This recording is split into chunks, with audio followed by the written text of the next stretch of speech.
Our next guest has fused her two greatest passions, community and wellness, through movement into Red Girl Rising. Ivy Richardson joins us now from the West Coast to introduce us to the unique wellness community she founded. And Ivy, we are so happy to have you with us today. Before we begin, you'd like to do a land acknowledgement. Thank you, Tracy, for having me today. So I want to start by first acknowledging my family. I'm Newhalk and Eskimo on my mom's side, and Scottish, Irish, English on my father's side. And I was named Snowmalkadais by my grandmother. That's my traditional name.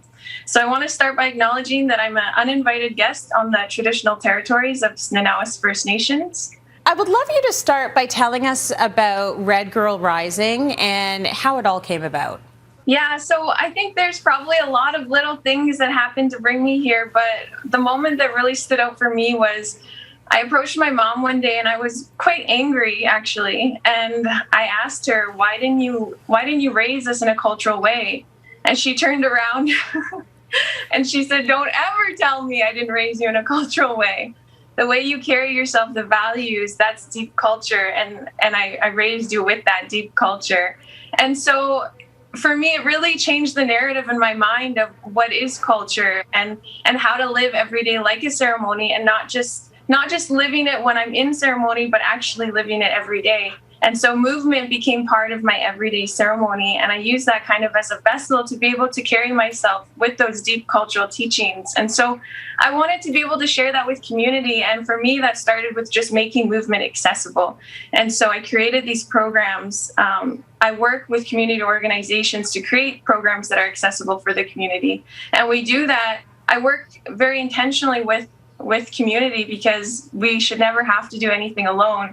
And I don't know the community as well as these folks who are working with the people in community know their people. So we work to break down whatever barriers might be in place for that community.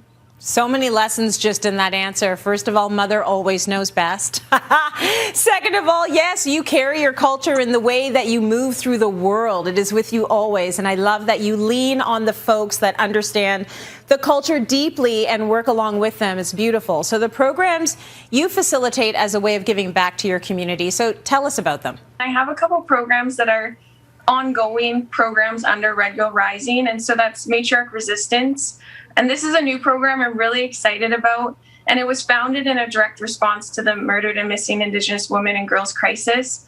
And I founded this with my friend Lisa Canoris. And we were talking about who do we go to when we don't feel safe? And the folks who are supposed to be keeping us safe, we don't feel safe to go to turn to those people. And so we wanted to create a collective of Indigenous women so that, we keep each other seen, we keep each other safe. We have that safety net if we need somebody to turn to. So we're working to empower and just create this strong collective of women that will just have each other to lean on. And then Team 700, that's an all-Indigenous competitive boxing team. It's the first of its likes in BC, and that's approximately the number of youth who age out of care each year in BC. The number is actually closer to 1,000 now. But we thought that this was a really powerful way to start a meaningful conversation. So we became Team 700.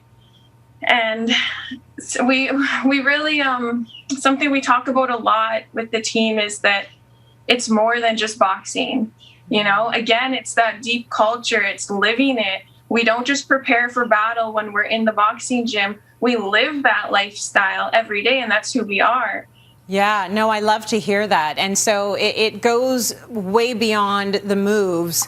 But I am going to ask you to teach me some of the moves. So I know that we're going to talk a little bit about stance, and then maybe you can teach me a little 1-2. Yes. Okay, so let's start just by having our feet shoulder width apart. Mm-hmm. We're going to take our right foot. We're going to step that straight back. Yep. So nice big step back, sitting on our legs.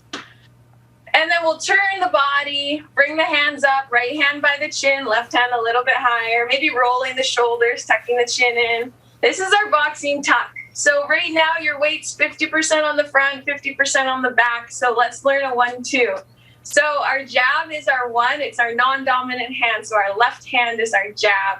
So we're going to start by pushing off that back foot, and the front going to step just a couple inches as we put our whole body behind the punch. So as we push off that back foot, that left arm's coming out, we're stepping with it. And then as the hand comes back, we bring that step back. So jab out, good, nice. And back to the chin, good. And let's learn that two now. So we're gonna start by dropping our weight to our back leg. So all our weight starts on our back leg now for that right. As we turn, we're gonna turn the hips. I like to think break the hip. We turn the hip all the way through. As we turn the hip, the right hand comes out. Love it. Okay. So jab, cross. So nice. No one's scared of me in a maxi dress, but listen, I feel powerful. I love it. So that's fun too. Awesome, Tracy. Killed it. Really good, Ivy, really good. And just really quickly, and I know this isn't an easy answer, but there are changes that you want to see for Indigenous communities right now. Can you just label a few of those for us? Yeah, well, I think ultimately what I would love to see is just these colonial systems completely dismantled. Yeah. I don't think that's the way forward for us. But right now, what I really had in my heart to share was there's a school here in Nanaimo called Sawak, and it's lost its funding. So they're fundraising right now to become the first independent urban Indigenous school. And I hear a lot of folks talk about reconciliation.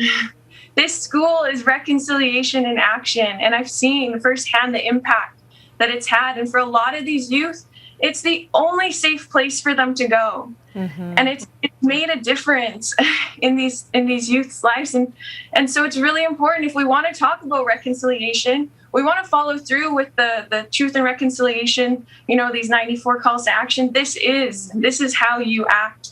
And so I really wanted to put that forward as a direct action that allies or folks can take today is donate to the school, amplify, share the GoFundMe.